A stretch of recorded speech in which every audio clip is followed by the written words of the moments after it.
आज हम चर्चा करेंगे एक औषधीय पौधे की जिसका नाम है गोखरू। वैसे तो इस पूरे पेड़ का प्रयोग किया जाता है, लेकिन इस पौधे के बीज का ज़्यादा सेवन किया जाता है। ये पौधा सीजनल पौधा होता है, ये सीजन में ही दिखाई देता है। बरसात और उसके आसपास के महीनों में ये ज़्यादा दिखाई देता है। ये पौधा चने के पौधे के जैसा होता है। गांव देहात में इस पौधे की पत्तियों का साग बनाकर खाते हैं और ये साग बहुत ही गुणकारी होता है। और ये गोखरू के जो बीज हैं, जिन्हें गोखरू कहा जाता है, बाजारों में यही मिलते हैं।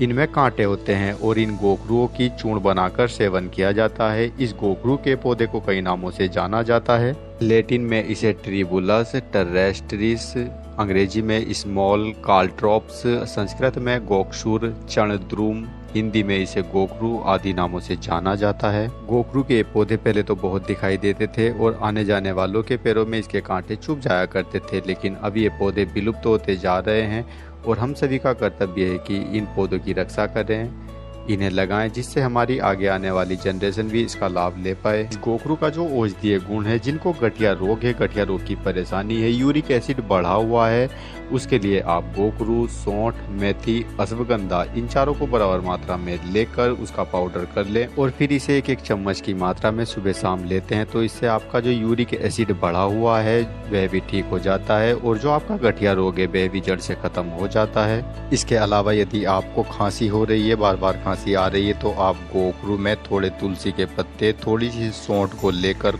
उन्हें कूट लें, फिर इसका सेवन करते हैं तो आपको खांसी में तुरंत लाभ हो जाएगा और खांसी ठीक हो जाएगी। इसके अलावा जिनको बार बार पेशाब जाना पड़ता है या पेशाब रुक रुक कर आता है, उसके लिए आप गोखरू का पाउडर और बराबर मात्रा में काले तिल का पाउडर मिलाकर सुबह शाम लेते हैं तो इससे आपके जो मूत्र संबंधित रोग हैं, मूत्र संबंधित परेशानी है, उसमें आपको तुरंत मुक्ति मिल जाएगी। ये बहुत ही अच्छा प्रयोग है पेशाब के रोगों के लिए। इसके अलावा जिनको पथरी की परेशानी है, बार बार पथरी बन जाती है, उनके लिए इस गोखरू के पंचांग यानी कि पूरे पौधे को उखाड़ लेना है और उसे छाया में सुखा लेना है और फिर उसका पाउडर बना लेना है। उस पाउडर का 10 ग्राम का काढ़ा बनाकर सुबह शाम पीते हैं तो इससे आपकी जो पथरी है वह निकल जाएगी और फिर कभी जीवन में पथरी होने की संभावना नहीं रहेगी। इसके अलावा पथरी के लिए एक और अच्छा प्रयोग है। जिनको पथरी है या फिर किडनी में इन्फेक्शन है, उसके लिए आप पाषाण भेद, बरून की छाल और कुलथ की दाल और गोखरू इन चारों को 10 ग्राम की मात्रा में लेकर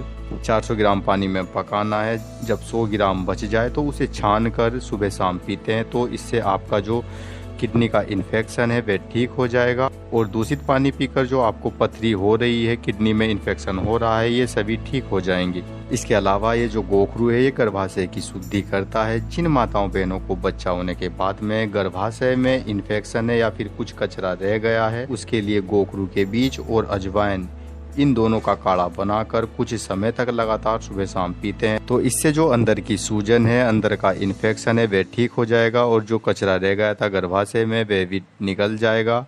इसके अलावा जिनको अपच की परेशानी है, भूख नहीं लगती है, उसके लिए आप 2 ग्राम अजवाइन और 10 ग्राम गोखरू लेकर इनका काढ़ा बना लेना है और फिर इस काढ़े को सुबह शाम पीते हैं तो पाचन से संबंधित जो भी रोग हैं, जो भी परेशानी है, वे सभी ठीक हो जाते हैं। और ये जो गोखरू का पौधा है, जो गोखरू है, ये अमृत है किडनी रोगों के लिए। यदि आप इस गोखरू की ताजी पत्तियों को और टहनियों को और बीजों को लेकर उसे कूट लें और फिर इसका रस निकाल कर सुबह शाम पीते हैं तो इससे आपके जो पथरी है, किडनी के रोग हैं, पेशाब के जो रोग हैं, वे सभी जड़ से खत्म हो जाएंगे और जीवन में कभी भी पथरी आदि का सामना नहीं करना पड़ेगा। आज हमने जाना गोखरू के औषधीय गुणों के बारे में। कल फिर एक और औषधीय पौधे की चर्चा करेंगे। आज की वीडियो यहीं तक और जिन्होंने भी हमारे चैनल को सब्सक्राइब नहीं किया है वे हमारे चैनल को सब्सक्राइब कर लें, जिससे हमारी आगे आने वाली वीडियो उन तक आसानी से पहुंच सके।